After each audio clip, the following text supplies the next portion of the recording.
დღეს ორ პოზას კი ამბობთ, თუ როგორ უნდა ყვებოთ ბავშვი ძოლაში. როგორ წვევა დედა, უნდა გავაკეთოთ ისე, რომ ბალიში იყოს თავქვეშ. თუ თავი ძალიან დაბლა, აიღეთ მეორე ბალიში. აი ასე ვწვევით.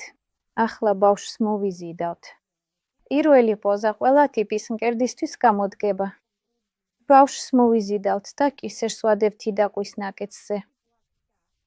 შემდეგ უნდა ავწიოთ ან ჩამოვწიოთ ბავშვი ისე, რომ მისი ცხვირი იყოს ძუძუს დონეზე.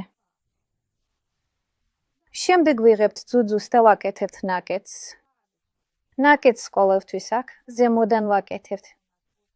ნაკეთსი გავაკეთეთ, ზედა თუჩზე გადავატარეთ, ბავშვმა პერიოდნო გააღო, ძუძუს ვაცვებით და ბავშვს ერთდროულად ძუძუსკენ წევთ. ეს შეიძლება გაკეთდეს ასეთი მოძრაობით, ან ზოგჯერ დედები ასე აკეთებენ. მეორე ვარიანტიც არსებობს, როგორ მივაწვდინოთ ბავშვი ძუძუს, მაგრამ ეს პოზა მხოლოდ პატარა ძუძუსთვისაა შესაფერისი, პირველი ან მეორე ზომისთვის. როდესაც ნაკეთს არ ვაკეთეთ, უბრალოდ ბავშვს ძუძუსკენ წევთ.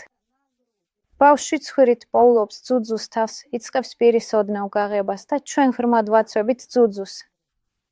წვიმის დროს ხშირად ზურგი გვიჭერს და უკვე გვიჭირს და არაკომფორტულად ვგრძნობთ თავს.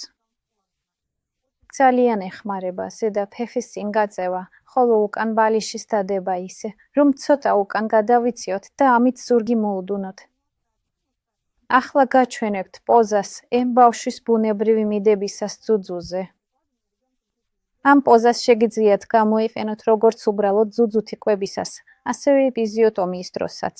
ამ პოზაში შეგვიძლია ბავშვი ასე მივიდოთ. მეორე ვარიანტია, შეგვიძლია ბავშვი ასე მივიდოთ, ის ზემოდან მიეკრობა, ან თუნდაც ასე. და პლუს შეგვიძლია ცოტა ქვემოთაც დავეშვათ და ასევე თითქმის სწორით მდგომარეობიდანაც მივიდოთ ბავშვი. იმისთვის, რომ ბავშვი ბუნებრივი კვების პოზაში დავაწვინოთ, ასე ვდებთ მას, სწორედ ასე. აქ ვამაგრებთ კისრისა და საყელოს ზონას. შემდეგ შეგვიძლია ბავშვი გადავწიოთ და კიდევ ერთხელ, ამ მდგომარეობიდანაც შეგვიძლია გადავწიოთ. ამასთან მიაქციეთ ყურადღება, რომ ჩემი ხელი ყოველთვის ამაგრებს ბავშვის კისრისა და საყელოს ზონას.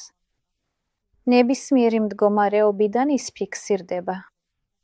როგორ მივაწვდინოთ ბავშვი მკერდს მჯდომარე მდგომარეობაში? ჩვეულებრივ დედები საწოლზე აწვენენ ბავშვს. აქ ძალიან მნიშვნელოვანია, რომ ბალიშები ისე დაალაგოთ, რომ თქვენთვის კომფორტული იყოს. იმისთვის, რომ ხელი არ ჩამოგეყაროთ, ძალიან კარგია, თუ ბალიშს მუხლებზე დაიდებთ. და ასე ვიღებთ ბავშვს ვაწვენთ ბალიშზე. ახლა ხელი აღარ გვეჩამება, ბავშვს ვიჭერთ. კიდევ ერთხელ, ნახეთ, კისრის და ყელის არე ჩვენთან დაფიქსირებულია.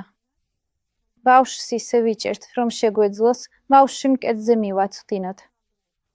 ზედა თუჩზე ვატარებთ ძუძუს, ბავშვი ოდნავ აღებს პირს, ცხვირი ძუძუს თავის დონეზეა, ბავშვი ოდნავ უკან წეს თავს და ჩვენ ბავშვს მკერდზე ვადევთ.